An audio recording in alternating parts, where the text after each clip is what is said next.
అందరికీ నమస్కారం. మీరు చూస్తుంది చాణక్య తెలుగు మీడియా. ఈ రోజున మనకి అందుబాటులో ఉన్నది మాజీ బ్రాహ్మణ చైర్మన్ ఆనంద్ సూర్య గారు మనకు అందుబాటులో ఉన్నారు.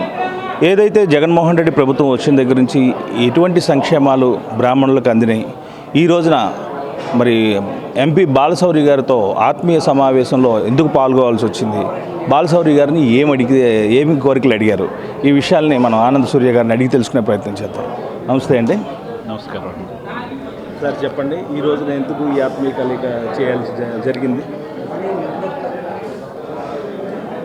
ముందుగా చాణక్య టీవీ ప్రేక్షకులందరికీ హృదయపూర్వక నమస్కారాలండి.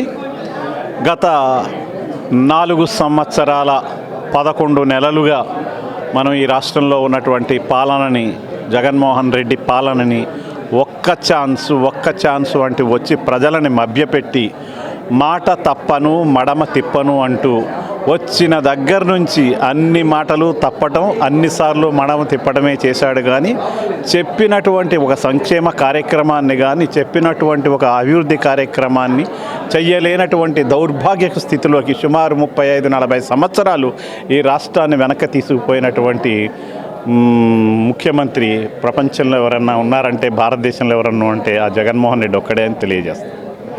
అందుకోసం ఈ రోజున Bharatiya Janata party, Telugu Desam party, Janasena party కూటమిగా వచ్చినటువంటి ఎన్డీఏ అభ్యర్థుల్ని గెలిపించడం కోసం బ్రాహ్మణులు రాష్ట్ర వ్యాప్తంగా ఎక్కడ చూసినా అక్కడ ఆత్మీయ సమావేశాలు పెట్టుకుంటూ బ్రాహ్మణులందరూ కూడా ఎన్డీఏ అభ్యర్థుల్ని, తెలుగుదేశం అయితే తెలుగుదేశం అభ్యర్థుల్ని, జనసేన అయితే జనసేన అభ్యర్థుల్ని, బీజేపీ అభ్యర్థుల్ని గెలిపించడానికి ఆల్రెడీ డిసైడ్ అయిపోయి ఉన్నారు. కేవలం ఓటుని ఫ్రాంచైజ్ చేయటం కోసం మాత్రమే ఇంకా 16 రోజులు ఉంది. ఈ 16 రోజుల తర్వాత ఈ రాష్ట్రంలో మరి Telugu Desam party led by Telugu Desam NDA government ఇక్కడ రాబోతోంది. అలాగే కేంద్రంలో Modi BJP led by government రాబోతోంది.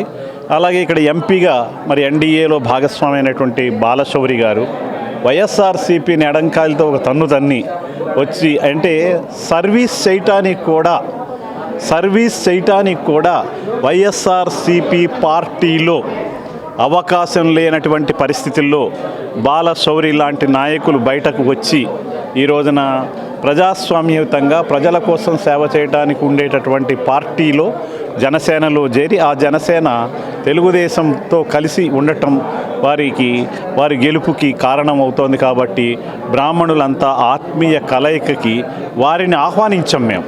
అంటే బ్రాహ్మణులే ఎన్డీఏ అభ్యర్థులను ఆహ్వానిస్తున్నారు, వారిని గెలిపించడం కోసం వారి యొక్క ఆలోచనలు తెలియజేస్తున్నారు.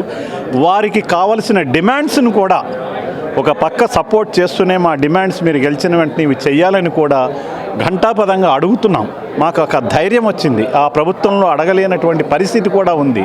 ఆ పరిస్థితుల్లో చెదరింపులు, చీత్కారాలు ఎక్కువైపోయాయి. అటువంటి పరిస్థితిలోంచి సగౌరవమైనటువంటి జీవితాన్ని ముందుకు తీసుకెళ్లాలంటే ఎన్డీఏ ప్రభుత్వం, ఎన్డీఏ గవర్నమెంటు, తెలుగుదేశం గవర్నమెంట్ కావాలని మేము కోరుకోవటం జరిగిందని సందర్భంగా తెలియజేస్తూ ఉన్నాను. ఏదైతే గత టీడీపీ ప్రభుత్వంలో ఉన్నప్పుడు బ్రాహ్మణ సంక్షేమాలు ఏం జరిగినాయి, వైసీపీ వచ్చిన తర్వాత ఏం జరగలేదు. అసలు రెండింటి మధ్య తేడా.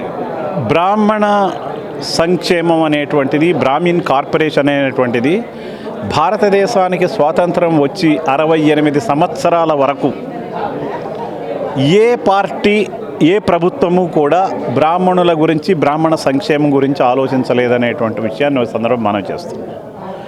మరి 2014 ముందర 2012లో మరి అక్టోబర్ 2వ తారీఖు గాంధీ జయంతి నాడు హిందూపురంలో ప్రారంభించినటువంటి వస్తున్నా మీకోసం పాదయాత్రలో చంద్రబాబు నాయుడు గారు అనేక కులాలకు, మతాలకు ఇస్తున్నటువంటి డిక్లరేషన్స్తో పాటు బ్రాహ్మణ డిక్లరేషన్ కూడా ఆయన ఇవ్వటం జరిగింది. ఆ డిక్లరేషన్ ప్రకారము ఆయన 2014 ఆగస్టు 20వ తారీఖు నాడు అసెంబ్లీలో బ్రాహ్మణ సంక్షేమ నిధిని, అలాగే అదే రోజు కాపు సంక్షేమ నిధిని ఆగస్టు 20వ తారీఖు నాడు అసెంబ్లీలో బిల్లు ప్రవేశపెట్టడం జరిగింది. అదే రోజు బిల్లు పాస్ అవడం జరిగింది. అది కార్పొరేషన్గా డిసెంబర్ నెలలో రూపాంతరం చెంది ఆ కార్పొరేషన్ ద్వారా అంచెలంచెలుగా 285 కోట్ల రూపాయలతో 1,62,000 మంది లబ్ధిదారులకి గాయత్రి విద్యా ప్రశస్తి పథకం, భారతీ విద్యా పథకం, భారతీ విదేశీ విద్యా పథకం, ద్రోణాచార్య స్కిల్ డెవలప్మెంట్ పథకం, మరి మా పెన్షన్ పథకం, అట్లాగే చాణక్య స్వయం ఉపాధి పథకం, ఇలాంటి పథకాలన్నీ సుమారు 13-14 పథకాలతో మరి అందరికీ కూడా పూర్తి స్థాయి న్యాయం జరగడం జరిగింది. ముఖ్యంగా విద్యార్థులకే సుమారు 1,20,000 మంది విద్యార్థులకు వివిధ సందర్భాల్లో స్కాలర్షిప్లు 5,000 రూపాయల నుంచి 20 లక్షల రూపాయల వరకు ఇవ్వటం జరిగింది. మరి ఈ యొక్క జగన్మోహన్ రెడ్డి ప్రభుత్వంలో 3 చైర్మన్లు మారారు. 3 చైర్మన్లు కూడా ఏ రోజు తమ సీట్లో కూర్చుని పేద బ్రాహ్మణుడికి ఈ స్కీమ్ను అమలు చేశాము అని చెప్పుకోలేనటువంటి దౌర్భాగ్య స్థితిలో ఎమ్మెల్యేగా ఉన్న మల్లాది విష్ణు ఏమి చేయలేకపోయాడు. తర్వాత వచ్చిన సీతంరాజు సుధాకర్ కార్పొరేషన్ ఎక్కడుందో ఆయనకి తెలియదు. ఆయన శాస జీవితం కార్పొరేషన్ చైర్మన్గా విశాఖపట్నంలోనే గడిపేశాడు. ఇక 3వ కృష్ణుడిగా ఉన్నటువంటి పేరు కామేశ్వరరావు గారు అమలాపురంలో ఉంటాడు. ఆయనకి కార్పొరేషన్ గురించి కూడా పెద్దగా ఏమీ తెలియదు. ఆయన ఏమీ చేయలేనటువంటి పరిస్థితిలో ఈ యొక్క నవరత్నాలని పేరు మోసంతో ఈ పథకాలన్నింటినీ కూడా అమ్మఒడి పథకం కింద జాయిన్ చేసి కార్పొరేషన్ ద్వారా ₹1 కూడా బ్రాహ్మణుడికి అందించలేనటువంటి దౌర్భాగ్య స్థితిలో ఈ కార్పొరేషన్ ఉంది. ఈ కార్పొరేషన్ చైర్మన్లు ఉన్నారు. ఈ కార్పొరేషన్ చైర్మన్లకి వైఎస్ఆర్సీపీ గవర్నమెంట్లో అధికారాలు లేవు. ప్రజలకు సేవ చేసే అదృష్టం ఆ చైర్మన్లకు లేదు.